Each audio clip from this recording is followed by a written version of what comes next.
wasiirka warfaafinta dalka Jamhuuriyadda Somaliland Cabdiraxmaan Faarax Guri Barwaaqo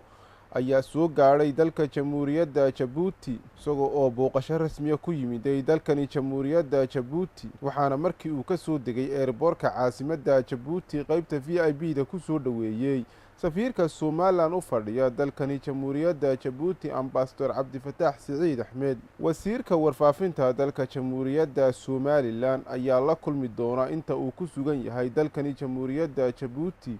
dhigiisa wasiirka warfaafinta ee dalka Jamhuuriyadda Djibouti sida uu sheegay wasiirka warfaafinta Jamhuuriyadda Somaliland Cabdiraxmaan Faarax Guri Barwaaqo dalka Jamhuuriyadda Somaliland iyo dalka Jamhuuriyadda Djibouti ayaa markii ugu horeysay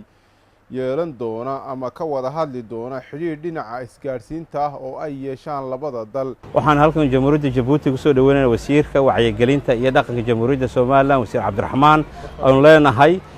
ku soo dhawow Jamhuuriyadda Djibouti oo hawl shaqo u yimid oo hawl qaran u yimid wasiir waxaan kugu soo dhaweynaa gacmo furan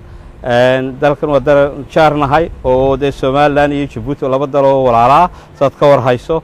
aad iyo aad baan idinku mahadnaqayaa safiirkeena walba gaar ahaan Cabdifataax iyo dadka reer Djibouti sida fiican ay ugu soo dhaweeyeen magaalada Djibouti sidoo safiirku sheegay waxaan halkan u imi hawl qaran oo aan doonayo inaan la kulmo wasiirka warfaafinta iyo wacyigelinta iyo isgaarsiinta Djibouti iyo wasiirro kaleba waa markii horeysay aan filayo inay dhici doonto inaynu xiriir xagga isgaarsiinta iyo dhaqanka ka wada yeelno Jamhuuriyadda Djibouti haddii alla yiraahdo wixii ka soo baxay iyo waxyaabihii aan isla soo qaadnana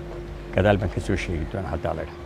maxamed jaamac waale telefishinka qaranka Somaliland Djibouti